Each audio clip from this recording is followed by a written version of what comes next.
Good afternoon. I'm Kirk Williamson, president of the Columbia Basin Badger Club.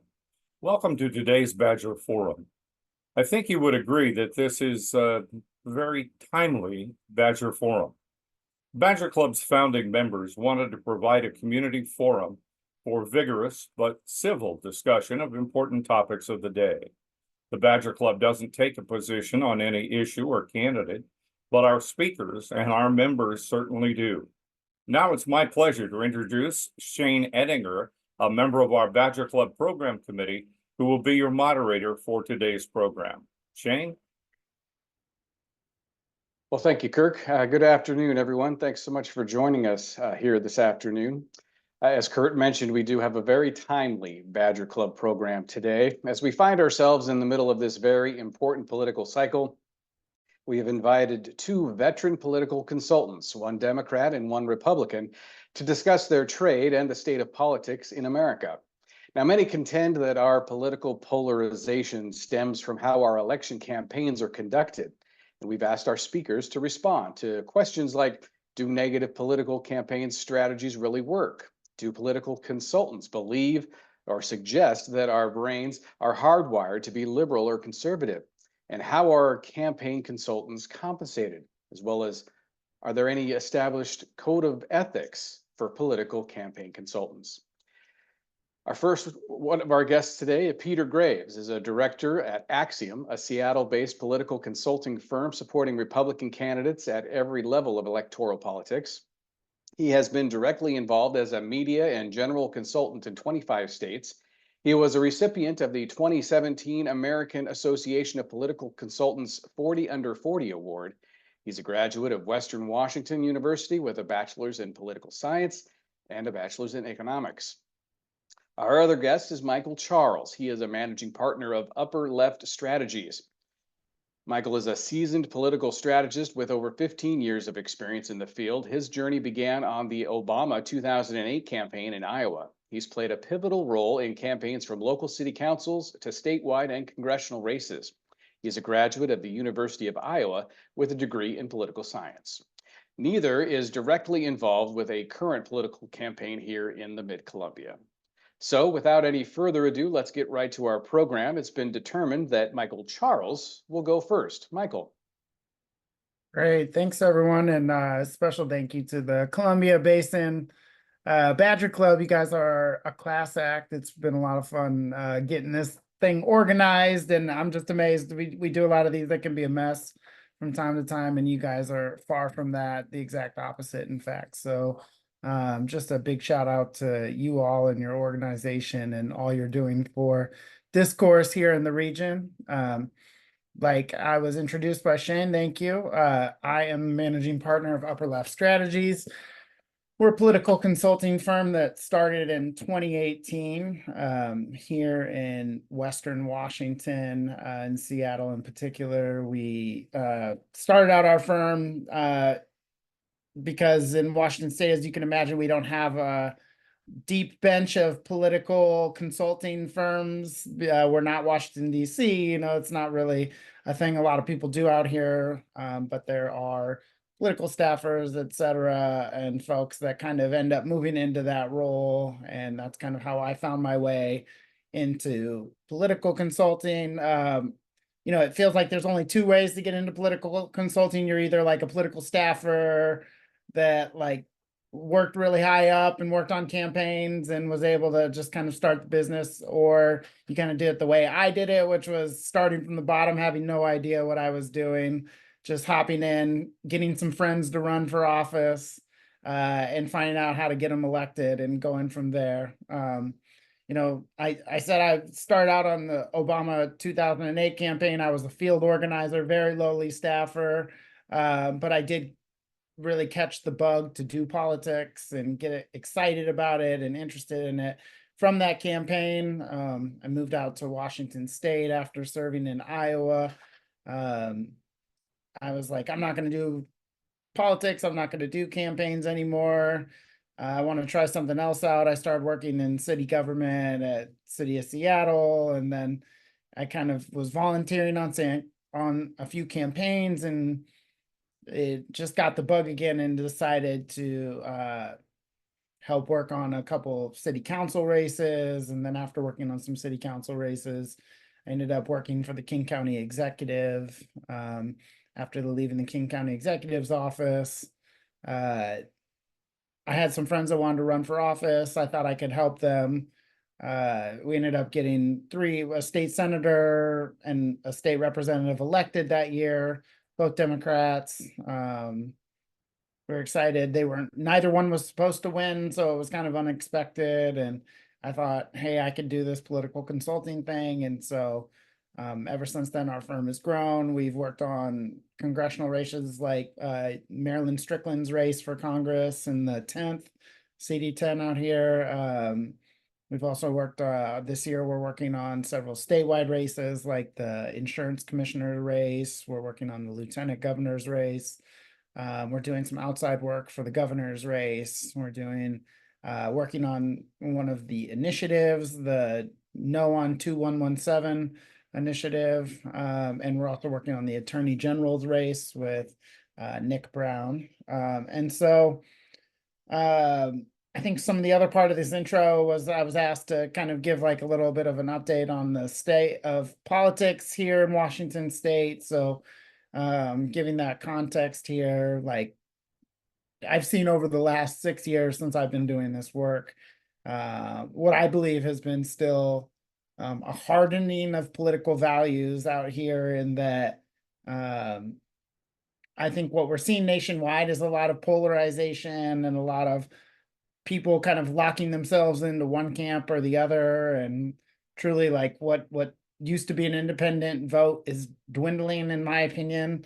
And you know, I think the reasons for that are varied and arguable on other side, but in my opinion, I think a lot of it is due to I think it's more about the national environment and the way that the national political environment is playing out. And I think that we're just seeing kind of red states are getting redder, blue states are getting bluer. We're seeing people kind of picking themselves into one camp or the other according to what's going on with the national conversation more than anything. And I think Washington State is, again, just another example of that. You're kind of seeing across the whole West Coast, like the Republican Party just feels like it's having difficulties even being able to compete at this point. And, you know, I don't think it's because of campaign finance reform per se, or I don't think it's any of these kind of like silver bullet issues that people like to point to that are the core problem to these issues, more than I think it's the national environment. And if we want to blame climate, or we want to look at finance reform, campaign finance reform, and I think it's, again, I really believe it's more from the top down. You know, I see you can work in states like Oregon or California or Washington, and the rules are vastly different across how you do political, like campaign finance reporting. And, you know, I think that the results are usually still the same, depending upon like, or the results are still the same no matter the guardrails that are put in place to try to put a hold on political money, where ultimately, you know, the Citizens United ruling is trumps at the end of the day, and political money is like water. It always finds its way to spend. So, you know, I don't think that there's anything at a statewide level that can be done to kind of make an impact on this. What I've seen is hardening of political values, as I've kind of coined it earlier. But, you know, I just think that what we're seeing in Washington State is a result of Citizens United. Like, I think it's honestly one of the worst impacts of it is that it's really eliminated discussion points around the middle. Like, I do think that like it's hard to win a primary. It's hard to get through a primary, let alone, and I know we're a top 2 state here in Washington, but it still ends up working out kind of like a Dem Republican primary if there's not too many people involved. That you still have to cater to a base, and you have to cater to a base. I know we saw some different results this year from the governor's race. You know, I don't know that necessarily Reichert was the base's choice, but I do think that there was enough people that thought that the base's choice was probably incapable of winning a statewide election. And I think they probably, due to that, chose Reichert. as the flag bearer for the Republicans this year. And I'm sure Peter has way more insight on any of that than I do. I'm just kind of giving my own opinions on those. But yeah, I'm interested to see. I hope today we can talk a little bit about some of the congressional races happening, and especially down in CD3, which is Marie Gluesenkamp-Perez and Joe Kent, the governor's race. But I think there's a lot of interesting topics we can dive into today, and I'm happy to answer any other questions folks might have as we present today. But in lieu of not taking up too much more time, I'll kick it over to Peter, and yeah, excited to chat with him. Thanks. Thanks, Michael. Hold on. Sorry about that. We hit the wrong button. Thank you, Michael. Peter, it is your turn now to share some insight with us. Yeah, no, I'm glad Michael went first because he got all the pleasantries out of the way. The you guys do the Columbia Basin Badger Club. You guys Mark has been interesting to work with. He's been I feel like I've been back in high school having to put on deadline for various things he needs, but he's been very responsive, and I know that this is a good club. And I've talked to a few people around the state who are like, "Oh, I heard you're doing this forum. It's really cool." And frankly, I'd never really heard of it, so I'm kind of starting to track what you guys have been doing a little bit, and it's good. So in addition to speakers from all over the world, you've got Michael from Seattle and Peter from Renton, Washington. So we should add those into the intro. Two great places in America. I'm a Republican political consultant. I work for Axiom Strategies. Axiom in the Republican consulting space is the largest in the country. We employ somewhere close to 500 people right now. I'm a general consultant, so I have dual hats. I give general campaign strategy to candidates and committees and political action committees and so on. I also am a salesperson. So Axiom has I always use the analogy of the traveling salesman with the big briefcase of stuff. Whatever you need in terms of, voter contact, type of thing on a campaign, we sell it. So it's kind of a salesman / GC type of role. When I go in and sell a client, I'm typically the person who's servicing them too. So, we're big and large, but we also have to fight our own battles for that. So for us, it creates a space where we like the people we work with, because if I know I'm going to go and work with you for 10 months to 2 years or more, I better like you. So that's a big part of what it is. But my background, I've lived and worked in Washington State for my entire life. I've been able to work at a national level though. I worked for the Republican National Committee for 4 years. I worked there during the 2014 cycle when Republicans took the U.S. Senate. I worked there in 2016 when we elected Donald Trump. I remember a conversation in that election cycle with I guess he'd been my boss's boss, who's the chairman of the RNC, Reince Priebus. And he was telling us, he's like, I don't care who this party nominates.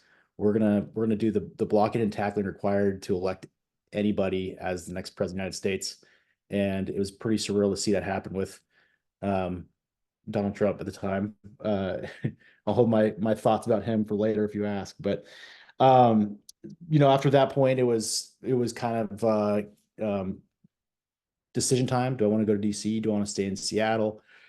It never really crossed my mind to go to DC, so I've stuck around here. I've worked for a couple different agencies since 2017, and this is where I'm at. So I echo a lot of what Michael said about in the national. I feel like I'm not a political philosopher. I typically describe my job to people who don't understand politics as, and they often say, "Oh, you work in politics. When are you going to run for office?" And I say that is not what I'm in this business for. I like to be the person who sits behind the scenes with a 2x4 and starts whacking somebody else over the head, and I don't want to receive those the blows myself. So it's I'm not a political philosopher. I don't sit back and talk with candidates about political philosophies and stuff. We generally say, okay, what do you believe? What do you want to communicate to voters? And then where I kind of work it is say, okay, that's great. That's not going to get you elected. So let's start moving you in a different direction. If you're in a very Republican seat, for example, you've seen this across the country. You've seen it actually where you guys live in Washington's 4th congressional district. You see it in Washington's 5th congressional district. There's kind of like an ideological purity test that goes on in some of those very deep red seats. I'm sure it's the same on the deep blue seats. I don't typically play in those races. But once you get out of, kind of those R+15 districts and you get into like more competitive races, like for example, I live in the 8th congressional district here in Washington, which is probably the closest ideological district. It certainly is in Washington State. It's probably a top 4 district on the West Coast. When you start running campaigns in those kinds of districts, which is what I typically prefer, it's less a race to the bottom. It's more of a okay, how do we get those 25,000 voters that are going to be the real deciders in this election? Those are typically the kinds of races that draw me into them. Yeah, I think if you're running in a primary in one of those districts and you want to go hard right, we saw it last cycle with Joe Kent in Washington 3. He went hard right against Jamie Herter Butler, and that won the primary, but it almost disqualified him certainly from the general election. And that gave, Republicans a real headache because they elected a very moderate Democrat to Congress who's probably going to sit there for, I'm guessing, one more cycle, and then we'll see after that. But that's a challenge that poses in these elections is how ideological can candidates get? Typically, more ideological you are, the more, quote, divisive they're going to feel, right? If you're running a big budget campaign in a congressional seat or a Senate race or running for governor, and there's big primaries, typically those are races to bottoms because people want to feel like the person that they're electing is somebody that mirrors their ideology. I do think a lot of the national discourse that kind of drives that race to the bottom is fed by media consumption, by what people are seeing, what they're seeing on their phones, what they're seeing on their TVs. Certainly, they're not going to go. If I'm a hard Republican voter, I'm not going to go and watch MSNBC all the time. So I'm watching my echo chamber on a day-to-day basis. And typically, people that are sitting there doing that are older. We're seeing a lot more older voters becoming more solidified in their party. We're not seeing a lot of ticket splitters. Once you get above the age of 55, 60, you're typically in your corner. You're in the corner for life. And you see that bared out in cable ratings and whatnot. The viewers are typically older, less diverse. When you get into broadcast television, obviously that's something that you get a bigger swath of people. So that's typically, if you're really trying to change minds, you're buying broadcast television. People are watching nightly news. That's typically more down the middle. They're watching their favorite sitcom or sporting event. Those are typically down the middle. So if you want to get out of kind of the muck and the feel of really a partisan divide, get off cable television and get to broadcast television. But again, that's where campaign dollars typically are spent if it's a big race. I'm looking forward to your questions. Sorry, that was my diatribe for the day. Go from there. Well, it was a well thought out diatribe, so we appreciate that. No, thank you, Peter. Thank you, Michael. All right. Well, now it is question time, and that's where we turn to questions from our viewing audience. Remember, you can ask your questions using the Q&A feature at the bottom of the screen there here in Zoom. And since I'm here as the moderator, I get to ask the first question. So that's kind of a fun thing. But wanted to start kind of broadly, I guess I would say, and then we'll dive down deeper and get into more of the smaller elements. But how do you feel, Peter and Michael? How would you say that you are? How do you feel about what you're seeing in the current campaigns at a national level with former President Trump and Vice President Harris? Are there boundaries that you would not cross if you were involved in those campaigns directly? I guess I'll start here. It's, commenting on the Trump campaign is not something that I'm typically liking to do. I prefer keeping our focus, especially our candidates here in Washington State, focused on non-presidential races, the non-presidential race, because Washington's not going to vote for Donald Trump. It's going to vote for Kamala Harris, and that's kind of a done deal. Um, I think the general thought, and I don't know, maybe Michael will chime in on this after I say it, but what we've been seeing in our polls across the state and across the country has been voters are more forward thinking this cycle than ever before, and we're talking about swing voters really more than just partisan voters. So they're looking for candidates to have a message to articulate and say where they want the country to go. Right now you've got the Trump campaign who's just been litigating what happened 4 years ago, and you've got Kamala Harris's team who's kind of the new shiny toy, hasn't really had to go and comment on forward-looking things. She's started to roll out some policy things, but it's kind of slower. This is a weird part of the cycle where typically you're just up on a television and there's nothing really that's going to change people's minds until the October surprise. But you've got you've got the Trump campaign who can't figure out what to do with Kamala Harris, and you've got the Kamala Harris team who they don't need to even respond. They just they view the Trump voters who are disaffected. I guess you'd call it Republican voters, not necessarily Trump voters, who aren't going to vote for him. They're starting to appeal to her or appeal to some other third party candidate.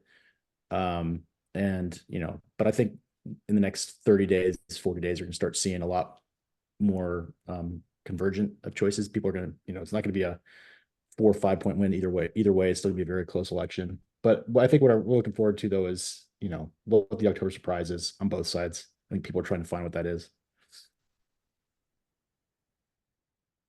Great. Thanks, Peter. Yeah, I mean, I think, especially looking at this from a Democratic angle, like it's been tremendous to see just the shift. Peter and I were on a stage, I don't know, 4 months ago, 3 months ago, where he predicted that we would be celebrating a new president that was in prison. And I agreed. I thought at that point that was inevitable, and it felt inevitable. But over the last couple of weeks, obviously months, that it's been a giant shift, like from the Democratic base, and looking at the energy and just the shift, and honestly just the attention period that people are paying to the race and care now is just, it's shot through the roof from the Democratic side. And it's been really wild to watch too, just kind of seeing how the Trump campaign is kind of flailed to respond to, like what Peter said, the shiny new toy, which to Kamala's advantage right now is that she hasn't been vetted by a large national conversation quite yet. And like at this point,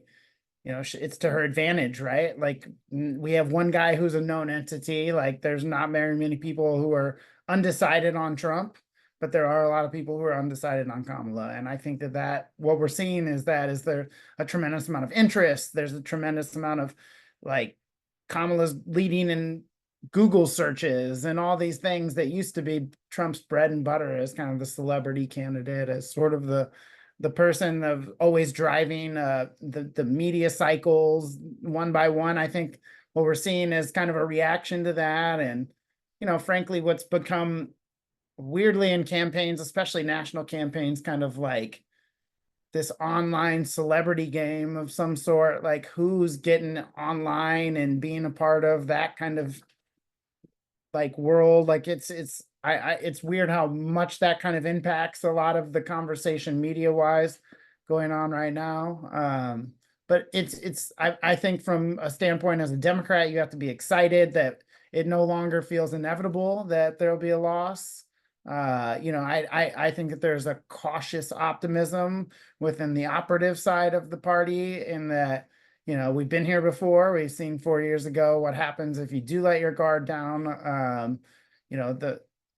I think, well, Peter mentioned, like people are more forward thinking, but that doesn't necessarily mean they're wanting change per se. Like, and I think kind of how are people kind of walking that fine line? Each campaign walking that fine line is really, as he said, like what both campaigns are spending right now trying to figure out, and how do they message, how are they messaging a forward thinking approach with, well, also, and they both are in this spot where they have to also say that what's happened the last 4 years for Trump during his presidency, and now Kamala still has to own what happened during the Biden presidency. We're going to have to see them both make an argument for 4 more years, and that's the tricky part. Well, voters want something new. I mean, we're still really looking backwards one way or the other and giving these people, their resumes that make them viable for the position isn't because they've necessarily painted the best vision for our country moving forward, but they've been, almost hand selected on both sides at this point, to be, the ones to paint this vision. So I think it's interesting. The independent voters are small still, and even in these swing states, like even after all these changes, I mean, we're seeing 4.5 point changes max, like in a lot of these swing states. Like we're not seeing really, none of them are decided. I think that's really interesting at this point. Like even with all this tremendous change and what feels like energy from the Democratic side, I mean, even down ballot, we're not seeing big changes. We're not seeing any changes in these Senate races in Montana or even Arizona or anything. Like it's still really like we're going into what's a coin flip election in a lot of these races. So I'm like, to Peter's point, I'm really excited to see what that October surprise is. I hope we have a chance to kind of opine on what that might be here today, and then we'll go from there. So. Well, that you both kind of touched on it a little bit, and the October surprise also intrigues me. The campaigns of both the candidates, the presidential candidates so far, seem to be remarkably substance free. Are they doing this on purpose? Is this their choice? And if so, does it make sense from a campaign strategist perspective? And when will we see substance? I mean, I can start off, Peter, on this one, and just that I mean, I think we're seeing less and less substance, period, across campaigns, whether it be from presidential on down ballot, like to dog chaser. Like I think what we realize and what feels like in this attention deficit environment, that people really aren't paying close attention to a lot of the specific policies or specific policy proposals that people are putting forward. And that's not to say that people don't care about these things or that they aren't important. It's just voters seem to care more about values. Voters seem to care more about where do you stand in hypothetical situations. And I think some of this is a reaction from some of the traumatic events that keep happening over the past like generation politically, whether it be, a global pandemic, whether it be, wars, etc., like recessions. I think what we're seeing is like we can't predict the future. Like politicians are so bad on following through on their promises. People just aren't even listening to that part of the conversation anymore. People want to know, when faced with a problem, are you on my side or are you on the other side in this conversation? And I think that's kind of where the discourse of advertising is going with political consulting, and frankly with Twitter and with all these other kind of like political opinion boards that have been put into place like publicly. People don't like to put down in writing their numbers, like numbers papers. You have a million opinion people that are, a million opinions that are going to rip these plans apart. Like it oftentimes in the political calculation, it's not worth, the juice isn't worth the squeeze. Like you got to put a lot of time and energy into these policies, and then you're going to have MSNBC or Fox News and TV just rip apart these plans. And so it's a delicate dance that you're doing as a political consultant of, I want to give some information to show that I'm knowledgeable and understand the way things work. But at the same point, I also don't want to give too much information because it opens me up for attack. And I have all these numbers I have to defend. And if God forbid I get something wrong in that, and then I'm answering for this the rest of the campaign. And so I think there's a hesitancy to put too much information out there. And really, it feels like voters want more on the value side of the conversation than they do the numbers side, ultimately. Even things like website views and things like that nowadays, I wonder I wonder if it's because of a lack of trust in campaigns or whatnot, but we don't even see high numbers of people looking at campaign websites or anything anymore where we post these. So, the policy needs are often for the few nerdy policy people, but not that independent voter where a lot of the money is, focused on to win elections, frankly. So I'll kick it over to Peter. Yeah. When you were just talking about, policies, I was thinking about 2008, I was on the Dino Rossi campaign in the state. And I remember Dino's a serious candidate, Rob McKenna's a serious candidate. I think both parties have put some serious candidates.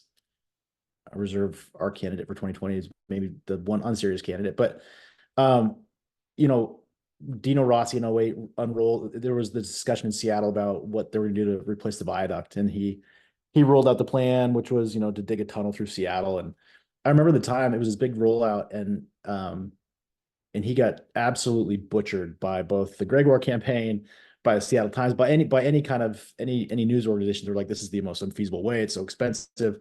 We've already seen big dig projects fail in Boston, blah, blah. And then what happened when Christine won, 8 months later, whatever, she announced she was going to do a big dig on her Seattle, right? And so really, like, Dino put his, he put his best foot forward of like, here's what I want to do.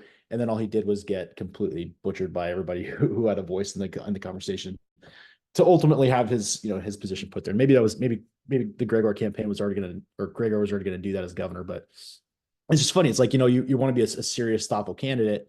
And then as soon as you do something with policy, there's a million things that can go wrong in what you're trying to say or do, or there's always opponents of it. And so, when that kind of stuff starts happening, it really makes campaign consultants and candidates be like, I don't really want to do that.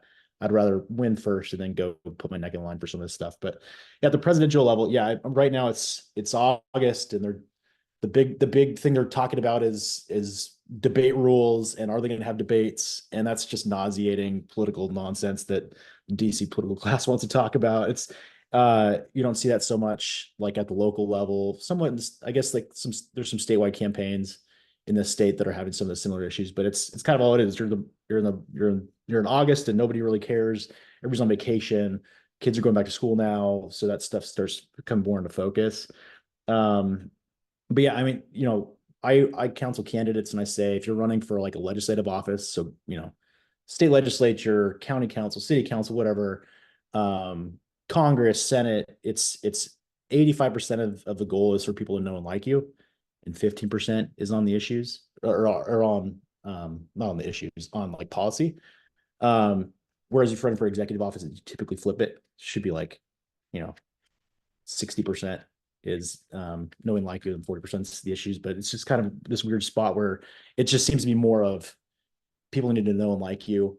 And that's why, and I think this will probably be a pivot. I'm not sure if this is your next question, Shane, but when we get into how you run campaigns, your general message arc of how you want to introduce yourself to voters, you want to tell a nice story about your family, why you're connected to the community, why people should be supporting you, and then you get through that a couple times and you get straight into negative messaging, right? And the reason for it is you want that small group of people who really have no idea who to vote for to really hate the other person. And if they hate the other person, or if they just don't like that person, they don't trust them, then they're likely going to vote for you or sit out the election. And that's just kind of where that's how campaigns go. That's just the normal arc of things. And yeah.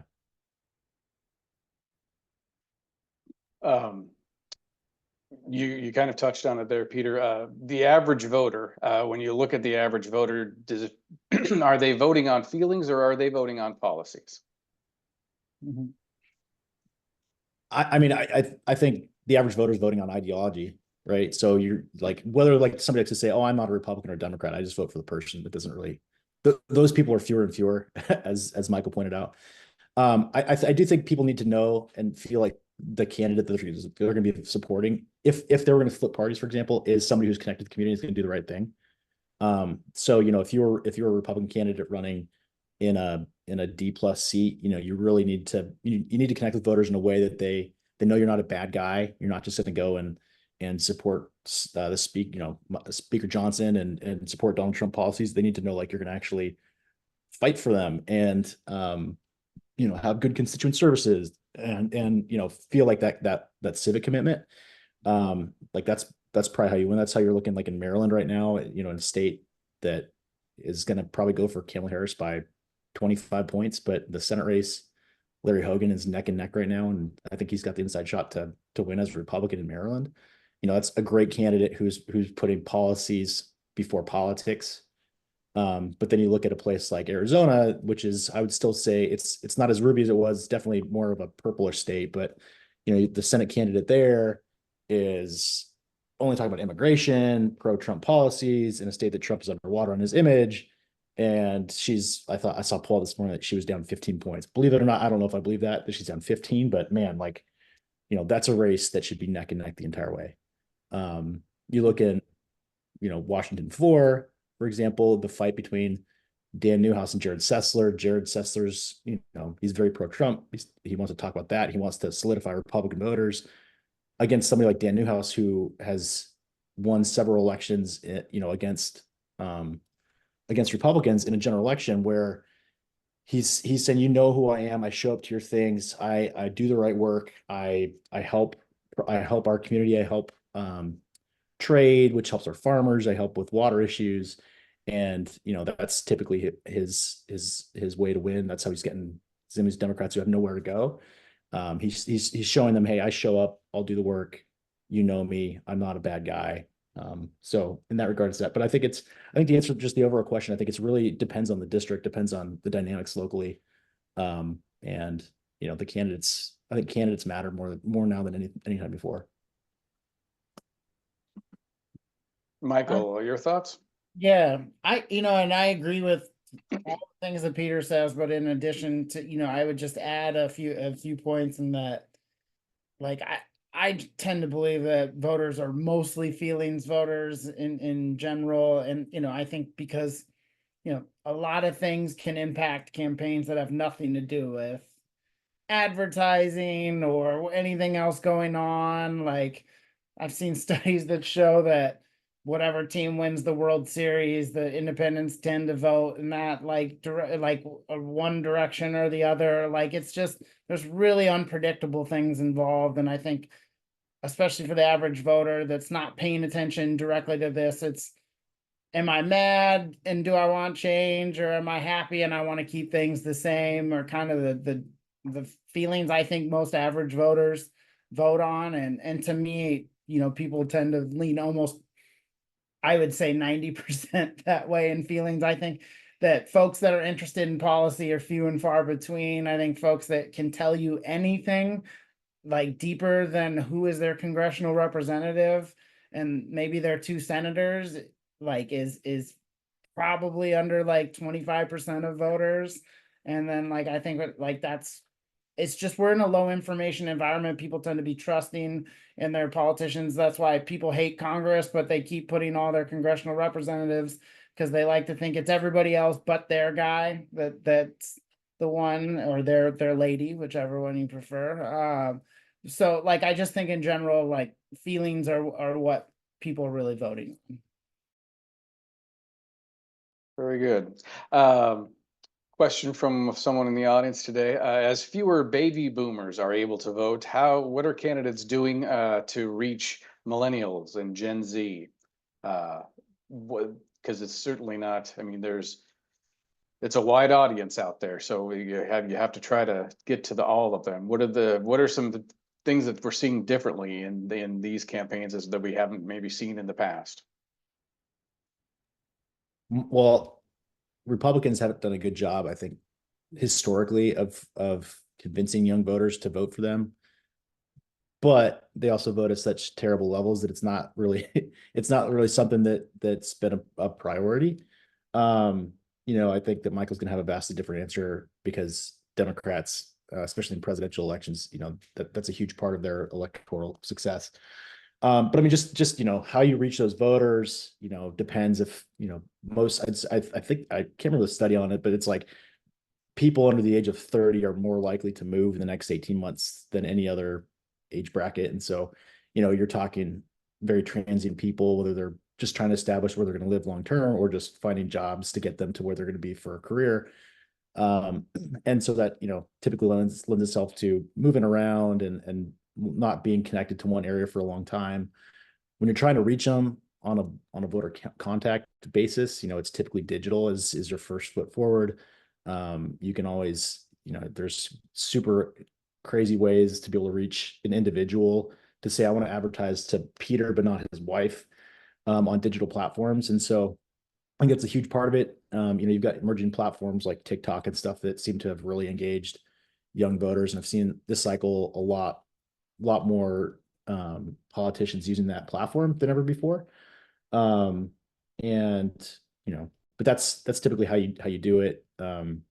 Direct mail. I've seen some United Postal Service studies that say direct mail is the best way to reach young voters, and I kind of believe it. Like if you're getting so much information at your phone or on your computer, you go to the mailbox to get your mail, and you get something in your hands, you're going to look at it longer than you're going to look at a 15-second video of somebody bashing somebody else. So I think it's kind of how you reach them, how you actually, like for Republicans, I think for us to get those voters, we have to do a better job of organizing at the college level. And even at like we call them young Republican, the YR level, we don't have very active chapters. Typically Republican activists are old. So, when somebody gets around to organizing those groups, typically they're campaigns, they're not political organizations, and campaigns have a life cycle, right? Campaigns are like the most unique startups you have in the entire world, because you have a start date and you have a very specific end date. And once that end date happens, nobody else is still out there doing that work. Democrats have done a lot better job of that, but it's my 2 cents. Great. Yeah. Well, I mean, I think to address the first part of your question, that boomers aren't able to vote. I mean, I still think that they vote at a higher rate than anybody else, which means, especially in our political consulting world, you still get a bulk of the resources and energy and attention paid. Because we're going to go where the votes are. And yeah, I could talk a little bit more about this, but it's not to our advantage to spend a lot of resources on the areas where we're less likely to get votes. It's a little bit different as a Democratic consultant, as Peter alluded to, than if I was a Republican consultant, because there are votes to get if you're a Democrat, if you invest in some of those other areas. But I mean, even with that, I think a bulk of the Democratic energy and resources still go to engaging boomers. And I think that's why, when you hear people talk about, and I believe one of these other questions are talking about the base, like, I think people confuse like what should be voters with actual voters. And I think that what you see with the Democratic base is people playing to those that vote, not to those that just would be voters. And so anyway, it's kind of like a cycle in the Democrat. It's a ongoing conversation in Democratic politics of how much we should invest on younger folks to vote more, et cetera. And so some of the efforts that you'll see, especially employed on these even years and presidential years in particular, is trying to get college voters out, is trying to get young people out, is really now, like we see a lot of in the political consulting world, like infrastructure of Democratic influencers that we pay money to online. And just like anything else, it's a paid kind of, we want people to say what we want them to say, and there's a network to get them money to get them to say the things we want them to say. And so it's just like TV, but it looks organic. I think of it as kind of like paid organic advertising in a way. And then let's see, what else do we do for young voters? I mean, I think the biggest conversation is, and you'll see a lot of fumbling, at least on the Democratic side, is just trying to come up with issues specific to those folks. I think, in particular, like on the left, you see a lot around gun control, and you have a lot of conversations around issues that put us in a weird spot when it comes to running moderate campaigns where we need to win in races in purple districts. I think that's the issue with engaging young voters for the Democrats right now, is that the issues that matter to young voters put them at risk of losing purple elections, because the people that vote in purple elections tend to be more conservative, more moderate. So playing too much to that base, it ends up costing them seats at this point. So, I mean, we're in a chicken or egg kind of conversation on the Democratic side of, if we go too far to engaging our younger base, like we end up becoming more philosophically restrained, if you will, and that we're unable to kind of make less unpopular decisions, I guess, if you will. And because of that, we just aren't seeing the investments in younger folks because people aren't willing to take that risk. Very good. In terms of negative campaigning, we see a lot of that, in the bigger races. Does it work at a local level in city and county races, or what's been the experience that you guys have seen? You want to go, Mike, or you want me? Yeah, I can start for sure. And I think it depends on the election environment for sure. The short answer is yes, it works. How effective is negative campaigning, in my opinion, depends on the electoral environment. For example, I live in Seattle. We've always been the progressive whatever hub or whatnot, but last city council election was a change environment where people really didn't like the direction that the council was headed. We saw polling in the low 20s for approval ratings for the council. And due to that, that's a ripe environment for knocking people for going negative in the election. The election was wildly negative. It was very negative. People were saying very mean things about incumbents, and if you were on the left of any issue, you were having a lot of negative press, a lot of negative energy, just kind of focused in your direction, and it worked.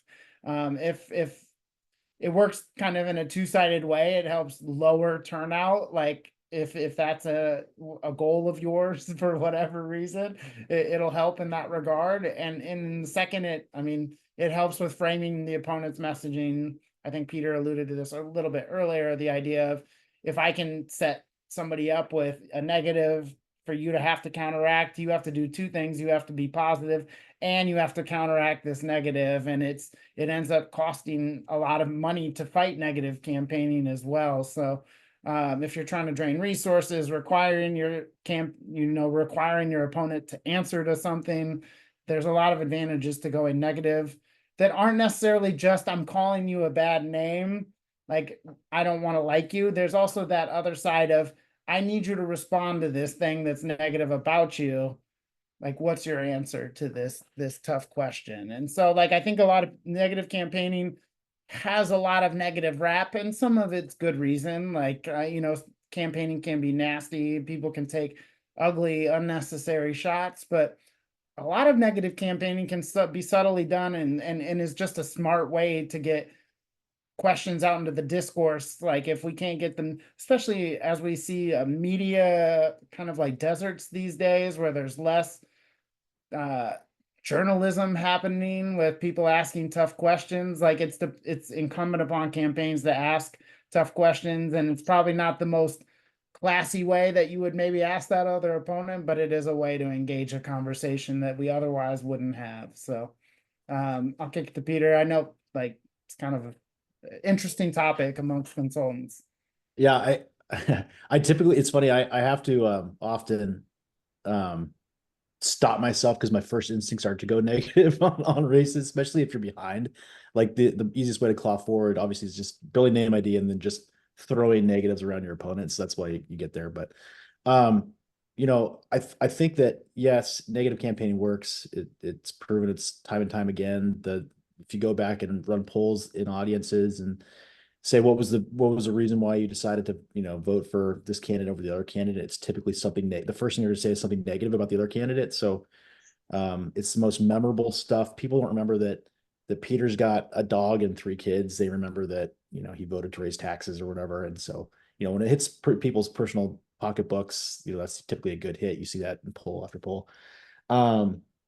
I was gonna echo Michael's comments about journalism. There's no, there are journalists obviously, but there aren't journalists covering races in the way that they are at the state and local level, like they were even 10 years ago. It's certainly if you're running for national politics, running for the U.S. Senate, running for president, like those two are kind of, I'd say those are those are reserved for national journalists who cover things, and you can get some of these negative hits to those people and they'll write articles about it. And then that's the easiest way to get in front of people versus just, airing a TV ad fresh and nobody's even heard it. But at the governor level and on down, even congressional politics, you don't have journalists who are just assigned to those races that are doing the hard hitting, stuff. Certainly like as operatives, we feed them information and we hope that they'll write stories on it. But, when they don't do that, then it's incumbent upon the campaign. If we see it in polling, if we know it's going to move voters, it's incumbent upon us to put that negative message out there somewhere. So it does work. I do think you get some times though where, if you're running a straight negative campaign and the audience is really small, or let's say you're running like a small little city, and let's say a few thousand people are going to vote, they probably know the two people running. So when you start, like the first thing you do is go negative, people are going to come back and say, well, I know Joe, he's not that kind of a person. It's like, I think that's when it can really backfire, and people they'll start telling campaign, you guys are being way too negative. This is not helping your cause. But I'd say by and large audiences, more persuadable voters in some of these areas, negative campaigning is always going to be around. And I would only add to that too, Peter, one additional piece, since we're in this forum, that I think it's really interesting too, that the way that like campaigns are set up, the way that we've kind of developed as a political infrastructure too, is like official side campaigns, which is the candidates, the campaigns themselves.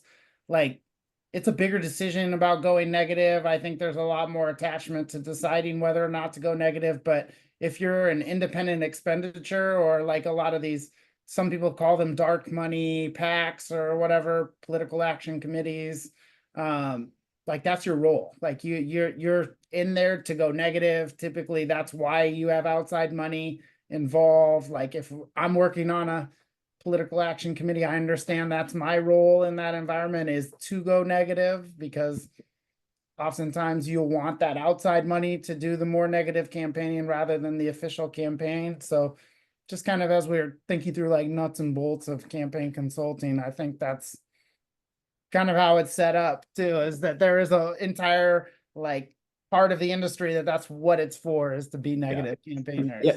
And I agree with that too. But I think that's also why, like, when we get into discussions about like campaign finance and how, I feel like it's more on the left, people are criticizing McCain Feingold and or Citizens United, what that's become.